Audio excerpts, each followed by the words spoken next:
Addison Lee is proud to sponsor the Ancient World in London series.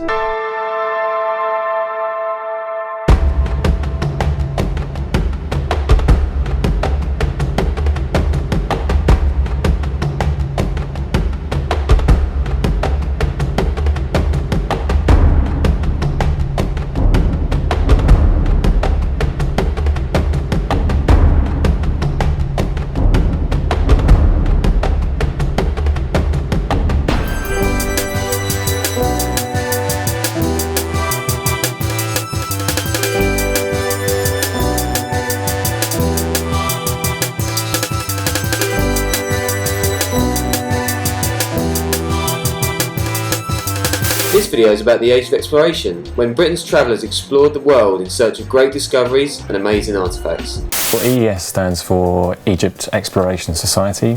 We have been around for almost 130 years. It's funded through subscriptions from ordinary members of the public, and what we do is send archaeological teams out to Egypt to excavate. It's all about information gathering over in Egypt and then bringing that information to the public over here. Discovery of the tomb of Tutankhamun, it's another one of these sort of game-changing moments for archaeology and for Egyptology. It's absolutely as spectacular an archaeological discovery as you can imagine. It's the archetype, glamorous archaeological discovery. Lots and lots of objects, mostly objects of the highest quality of manufacture, lots of precious materials used, lots of gold. What was important about the discovery was just that it raised public awareness to a new level. Previously there had been a lot of interest in ancient Egypt, but to have that one icon which now is recognised the world over. None of King Tut's treasures made it back to London, but you can visit the grave of the man who discovered them, Howard Carter. Carter comes to Egypt very, very young, as a 16-year-old, and in fact he's an archaeologist only really by accident. He was working in Egypt for the first time as an artist, as somebody who was trained to paint, and specifically to paint animals. He was brought out by an EES team to record the decoration in a series of tombs, which includes a lot of zoological details. By chance, he ends that season getting the opportunity to train with Petrie. Very shortly after that, the EES calls on him to work with Edouard Naville at the Temple of Hatshepsut at Deir el-Bahri. He's working in Egypt for a good sort of 30-ish years before he makes his greatest discovery, the tomb of Tutankhamun. Flinders Petrie rated his intelligence so much that he donated his brain to medical research. Yet due to the Second World War, his head was lost en route to London from Jerusalem, where he died. Today its whereabouts remains a mystery, though some people claim it's actually safe and sound in London. Petrie was an Englishman, a young guy when he's working in Egypt for the first time. He comes from a relatively ordinary background, but is self-taught in a wide variety of disciplines. And his legacy, I suppose, is in the methodology that he introduces and the rigour that he introduces. He's known as the father of archaeology for good reason. Really, up until this point, archaeology as a scientific discipline with sort of accepted standards and practices and techniques doesn't really exist.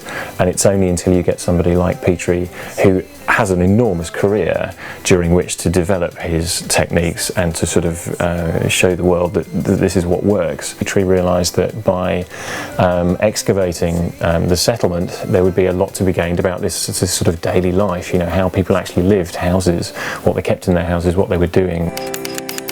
It's a huge contribution that he made to archaeology generally and archaeology in Egypt, Egyptology in particular. He really changes the game.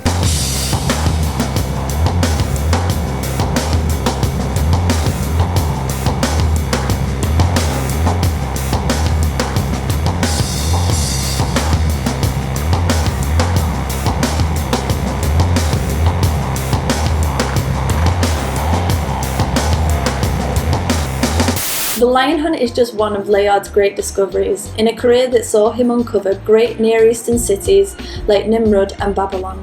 And now it's time for our favourite circus act come archaeologist, Giovanni Belzoni. Belzoni comes to ancient Egyptian monuments from a circus background. He's a strong man. He works for Salt, who's the British consul in Egypt, the British representative out there, and he has permission to assemble a collection of Egyptian antiquities on Salt's behalf. Belzoni, being a strong man, all-round sort of fixer, is perfectly placed to arrange for very large objects and what we would think of as sort of very prestigious, very important objects to be moved from where they were found. Belzoni is responsible for the removal of the colossal bust of Ramesses II, which is now in the sculpture gallery in the British Museum. He discovered several tombs in the Valley of the Kings, most importantly the tomb of Seti I, which is where he finds the sarcophagus of Seti I, which is now just around the corner in the John Soane Museum. So he plays a major part in bringing ancient Egypt and physically bringing monuments to the West. Many more explorers contributed to the Age of Exploration, including Leonard Woolley, Arthur Evans, and Charles Naunton. To learn more about these and others, visit heritagekey.com.